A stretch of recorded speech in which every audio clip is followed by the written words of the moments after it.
Sejam todos muito bem-vindos a mais um vídeo do canal baseado em fatos reais. Hoje, mais uma viagem para mais um estado muito bonito do nosso Brasil. Antes de começarmos a nossa viagem, eu peço a vocês que já deixem o like nesse vídeo, que me ajuda muito, ajuda a impulsionar o canal, faz com que o YouTube entregue esses conteúdos, essas viagens que estamos fazendo para mais pessoas. Se você está aqui, está vendo o vídeo, mas não é inscrito, se inscreva no canal, ative o sininho de notificação, porque assim vocês não vão perder mais nenhum vídeo quando eu postar. Deixem um comentário, nem que seja um emoji. É muito importante e eu ficarei muito feliz de ouvir a opinião de vocês. E compartilhem nas suas redes sociais, com seus amigos, com seus parentes, com seus vizinhos. Peçam para eles virem até aqui, conhecer as histórias e também se inscreverem no canal. Sem mais demoras, vamos todos entrar na nossa máquina do tempo e começar mais uma viagem pelo nosso Brasil. Vou pedir aqui licença e sua honrosa presença para falar do nosso mapa. Estados e capitais, nos seus grupos regionais, doravante, nada escapa. No meu norte, do Amapá, capital é Macapá. Eu digo sem cerimônia, do Acre falo, é Rio Branco. Seu amigo aqui é franco, Porto Velho é de Rondônia. Não vá se perder na lista, de Roraima é Boa Vista, do Pará, digo, é Belém. Estude, atinja seus afins, Palmas é do Tocantins. Amazonas, Manaus tem. Vou partir para o Nordeste, terra de cabra da peste. Maranhão é São Luís. Indo em terra nordestina, Piauí tem Teresina, a minha pesquisa diz. Anote por gentileza, Ceará é Fortaleza. Escreva aí que é Natal, do Rio Grande do Norte. Se preciso for, recorte. Decore, é fundamental. Paraíba, João Pessoa, e Bahia, terra boa, não vacile, é Salvador. Que a cachola não me pife, de Pernambuco é Recife, acompanhe, por favor. Na cuca já deu um nó, não desista, é Maceió, de Alagoas, capital. Desse estudo participe, Aracaju de Sergipe, guarde aí para ser o tal. O Sudeste agora é tema, não vai ser muito problema aprender essa lição. Seu mestre não desaponte e lembre, Belo Horizonte, de Minas Gerais, irmão. Vitória, Espírito Santo, Rio de Janeiro, Encanto, a capital não me dá. Seja esperto, agora tente, São Paulo tem igualmente uma capital xará. Para o sul vamos rumar e com certeza gravar. Florianópolis é a de Santa Catarina. Se você se determina, vai ser fácil, tenho fé. Rio Grande do Sul, amigo, Porto Alegre tem, eu digo. Na beira do rio Guaíba, lá embaixo ainda há, no estado do Paraná. Não esqueça, Curitiba. Seu confrade agora avisa, Centro-Oeste finaliza. Não se canse aí, seu moço, o cordel cultura traz. É Goiânia de Goiás, Cuiabá de Mato Grosso. Para tirar a nota azul, do Mato Grosso do Sul, Campo Grande vai dizer. No Distrito Federal, a capital nacional é Brasília, pode crer. Com o roteiro concluído, espero ter atingido a meta, inscrito querido, de levar informação. Foi boa a minha intenção. Usei a rima por meio, em versos fiz um passeio, a todos meu abração. Gerson Brito. O estado que iremos conhecer hoje é o Espírito Santo, e ele está localizado na região sudeste, a divisa com o Oceano Atlântico, com a Bahia, com Minas Gerais e Rio de Janeiro. É o quarto menor estado do Brasil Ele é maior apenas que Sergipe, Alagoas e Rio de Janeiro. Sua capital é Vitória. Em 1535, os colonizadores portugueses chegaram na capitania do Espírito Santo e desembarcaram na região da Prainha. Naquela época, teve início a construção do primeiro povoado que recebeu o nome de Vila do Espírito Santo.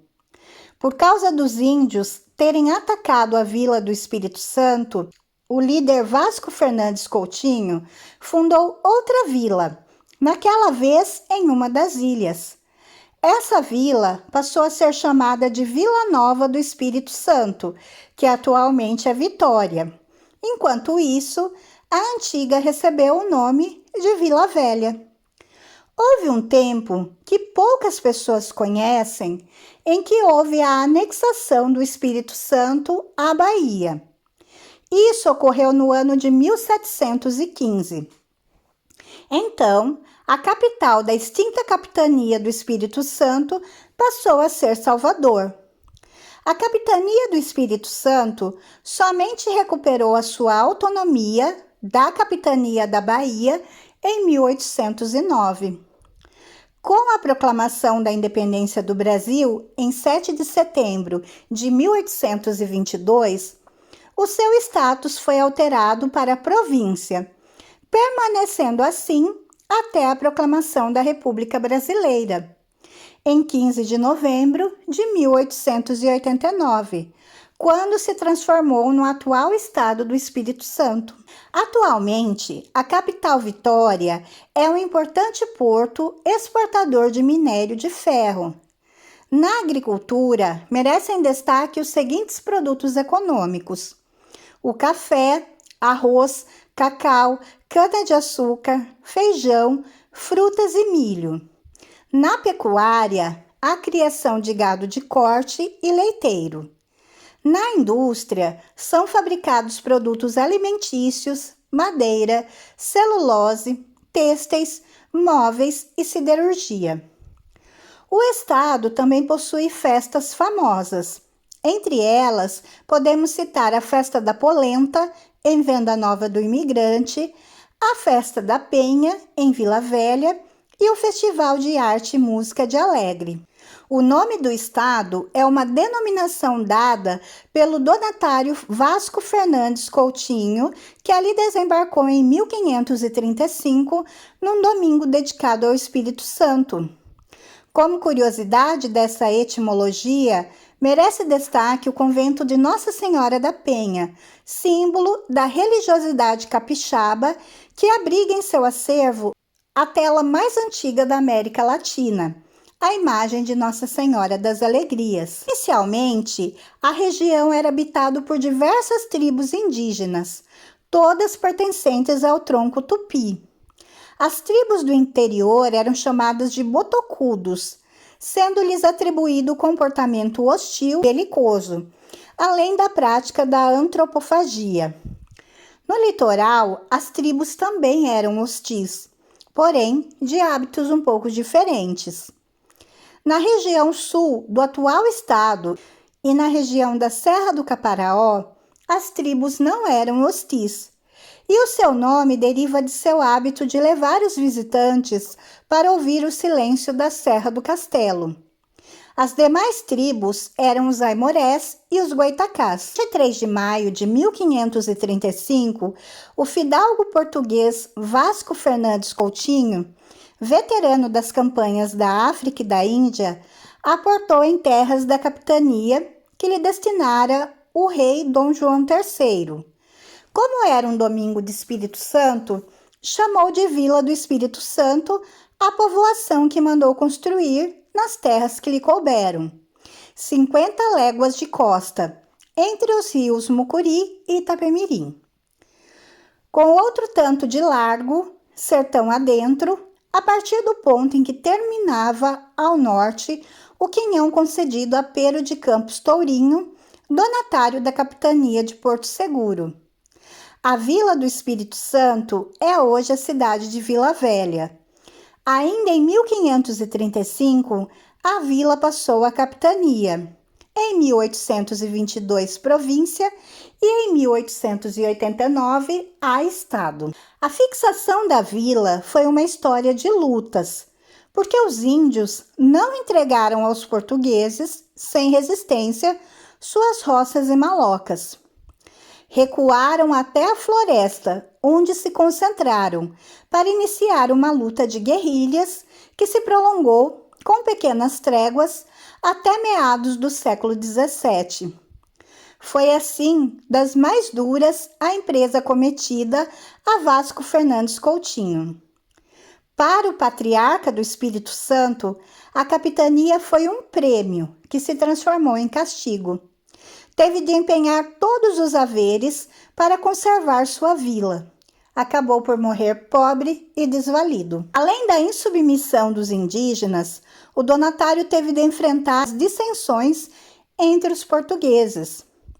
A seus companheiros, Jorge de Menezes e Duarte Lemos, conceder extensas sesmarias, usando os poderes que recebera juntamente com a carta de doação. Criou dois rivais implacáveis.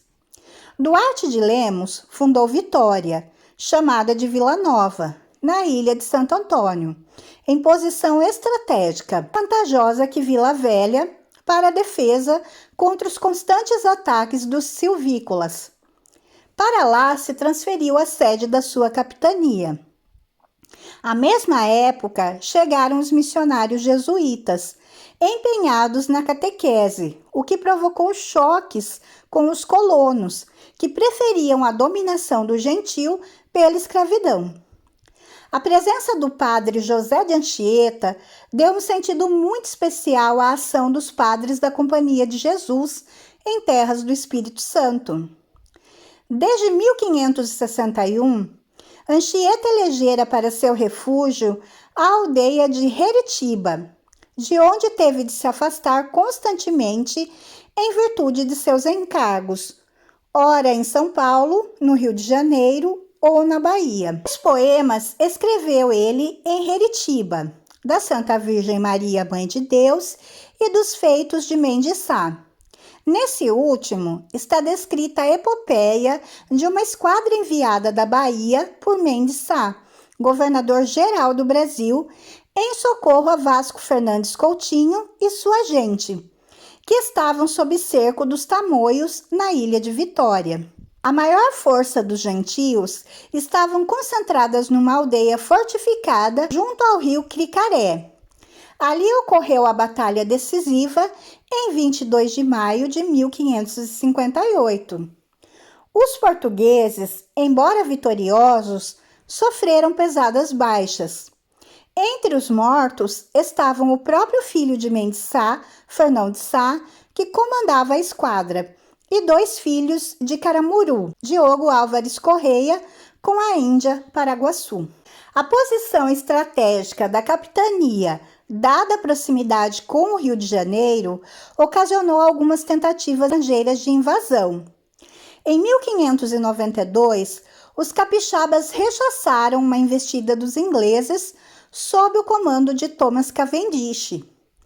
Em 1625, o donatário Cisco de Aguiar Coutinho enfrentou a primeira investida dos holandeses, comandados por Peter N., luta em que se destacou a heroína capixaba Maria Ortiz.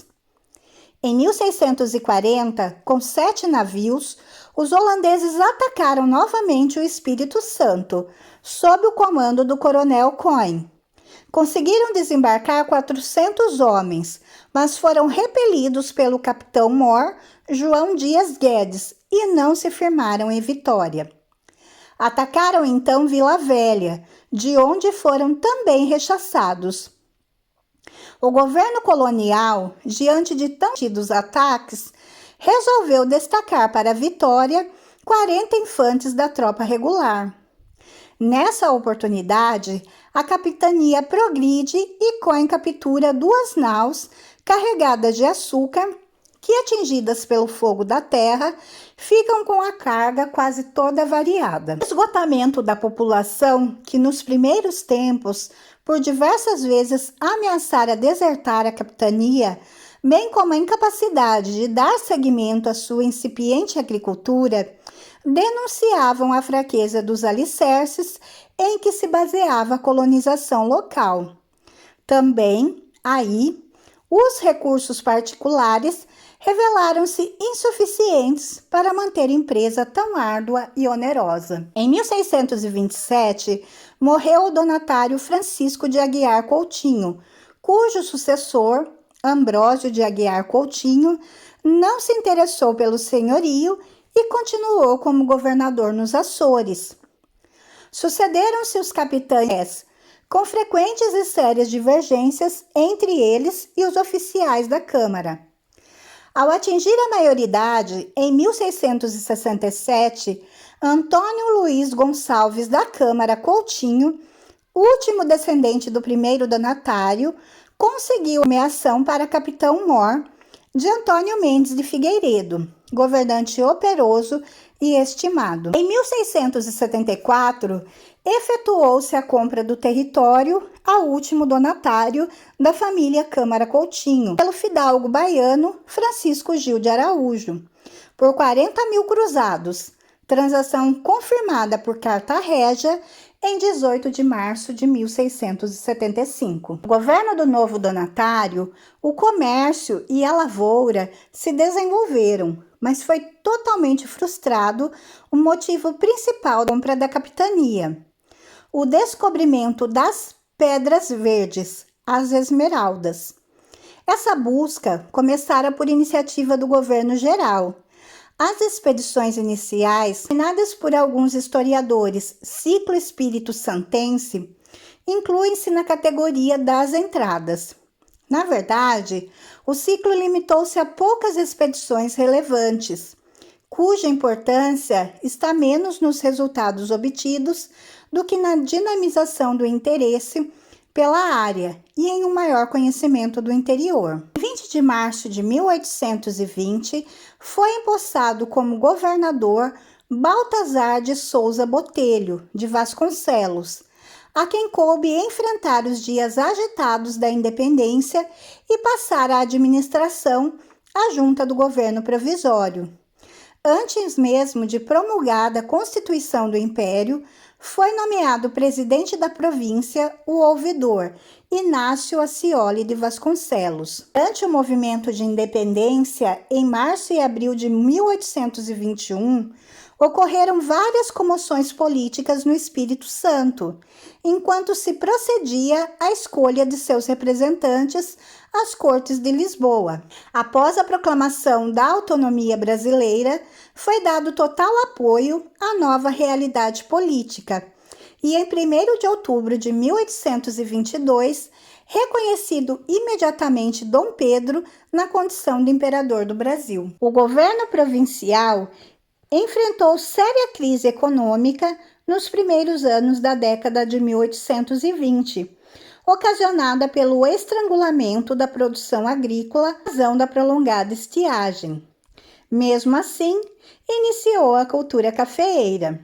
Para tanto, incentivou o aproveitamento de terras por colonos estrangeiros, o que se deu simultaneamente à chegada de fazendeiros fluminenses, mineiros e paulistas.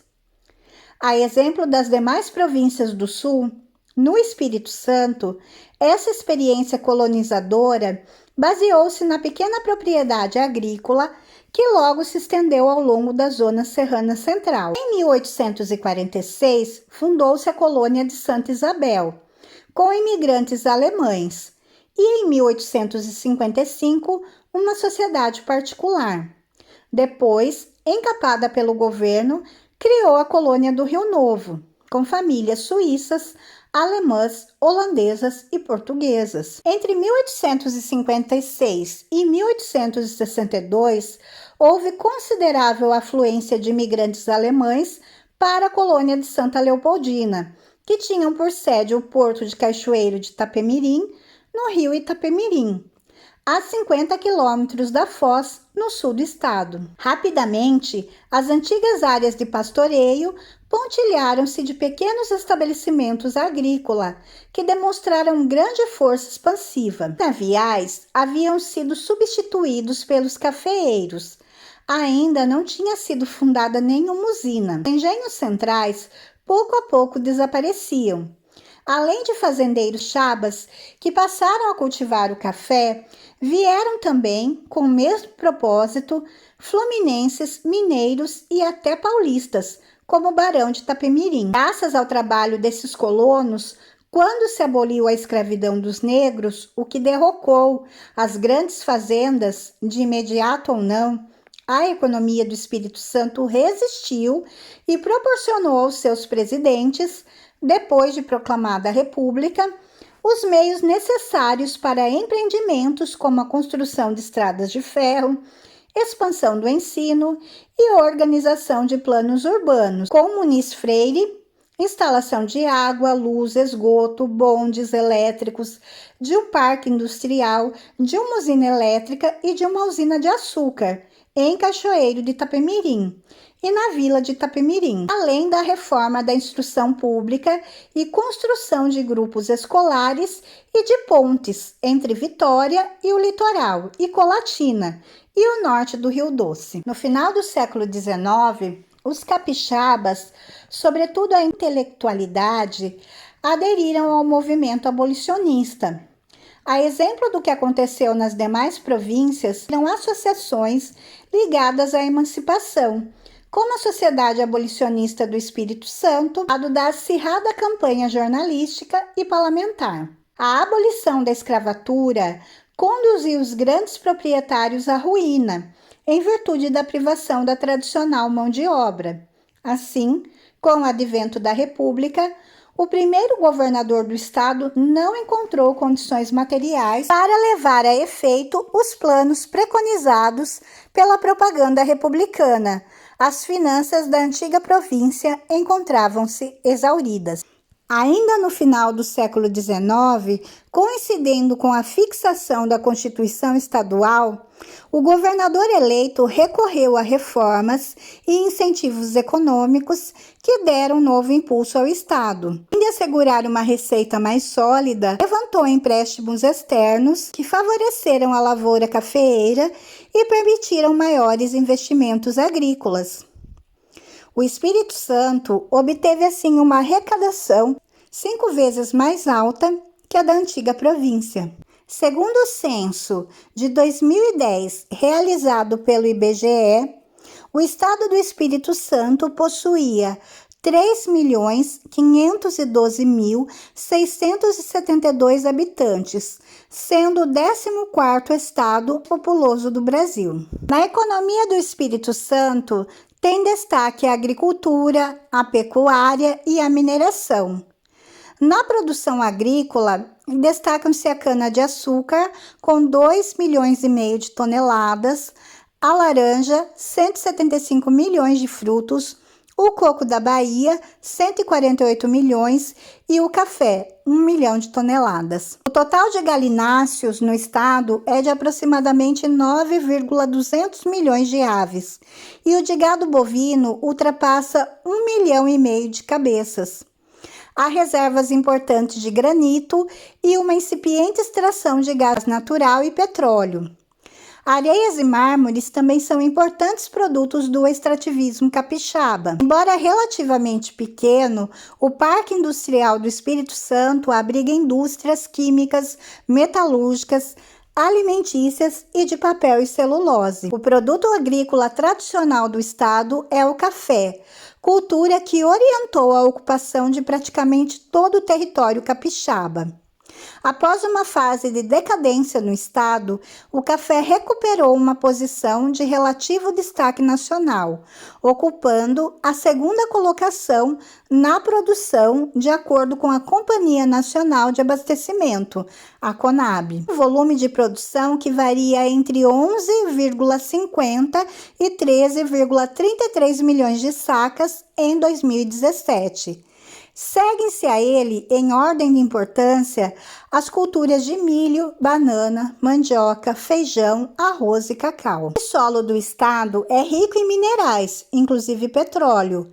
Há consideráveis reservas de calcário, mármore, manganês, ilmenita, bauxita, zircônio, monazitas e terras raras, embora nem todas em exploração. Nos últimos anos, o Espírito Santo vem se destacando na produção de petróleo e gás natural, com várias descobertas realizadas principalmente pela Petrobras.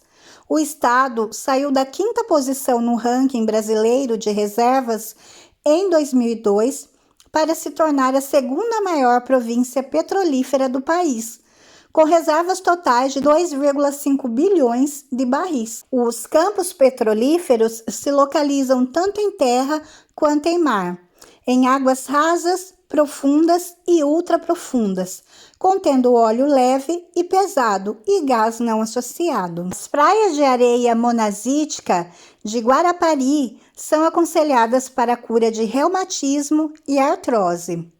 E o convento de Nossa Senhora da Penha, em Vila Velha, se tornam, então, os maiores pontos turísticos do estado. A Costa Capixaba é margeada de belas praias que recebem muitos turistas, principalmente mineiros, que aproveitam o sol e a água do mar. O prato típico mais lembrado do estado é a torta capixaba, feita tradicionalmente nas casas de Vitória durante a Semana Santa, mas também oferecida durante todo o ano aos turistas nos melhores restaurantes da capital. Sobressai-se ainda a moqueca capixaba, de peixes e frutos do mar cozidos em panelas de barro artesanais ao molho de urucum. O Congo capixaba é o ritmo musical típico do estado.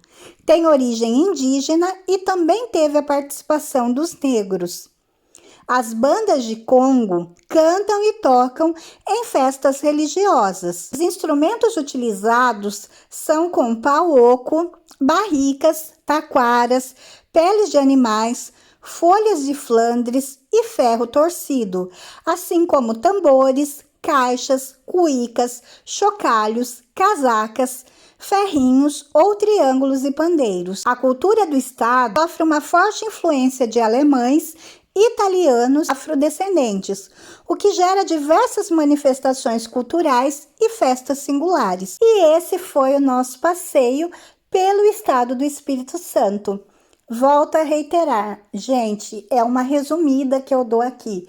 Eu faço um apanhado de algumas coisas mais importantes e trago para vocês informações e dados sobre esse estado tão magnífico quanto os outros. Nós teríamos muita coisa para dizer, mas o tempo não nos permite. Portanto, é uma resumida grande que eu estou trazendo para vocês, mas que dá para a gente conhecer um pouquinho mais de cada querido estado brasileiro. Novamente, deixo o convite a vocês, se estiverem programando uma viagem de férias, por que não o Espírito Santo? Vão conhecer esse estado também tão rico em história, tão belo e com essa culinária maravilhosa.